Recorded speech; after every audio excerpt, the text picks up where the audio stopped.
No good deed goes unpunished, especially on the internet. Deadspin, which is apparently still a website, had this headline about Pete Carroll. Pete Carroll called out owners for not hiring black coaches. He forgot to call out himself. The Seahawks coach is the worst kind of ally, one that sees the problem but won't do anything about it. Well, let's pause. I mean, he spoke up about it at the NFL owners' meetings. Speaking up about it is something. Sometimes it's grandstanding or patting yourself on the back or virtue signaling, as some call it. But other times it is a legitimate, hey, I'm raising this thought. Other people should think about it.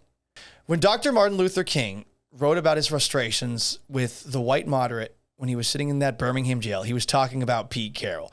Jesus. Calm the fuck down. Carroll has never had a black offensive coordinator on his staff. This is why his words are meaningless. Sure, he's had a black quarterback like Russell Wilson, and he's even had multiple black backups over the year. But he's never hired a black man or a person of color to run his offense, which is the side of the ball that owners love to hire from when it comes to filling head coach vacancies. It used to be the opposite, which is why so many black coaches tried to become head coaches by first being defensive coordinators, but that didn't crack the code either. Maybe that's why Carroll has had 3 defensive coordinators that were black during his tenure in Seattle. Wait a second. So just because they're not offensive minds, we're out on Pete Carroll?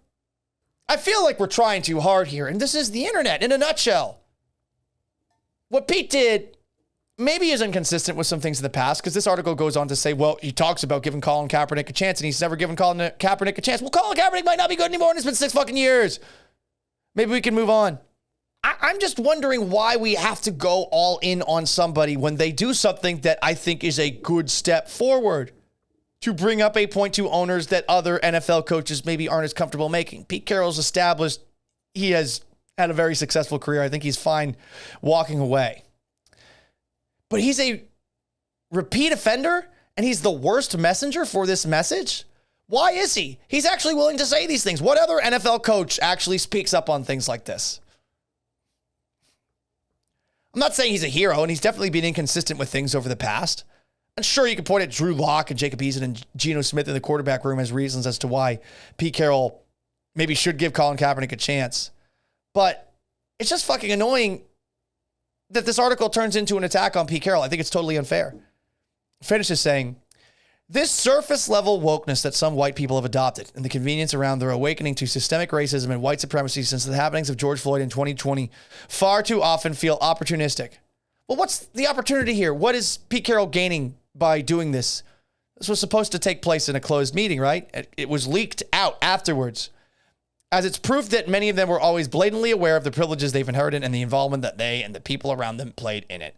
They feel as if this moment has granted them a chance to finally speak out about it, but usually it's with hollow words.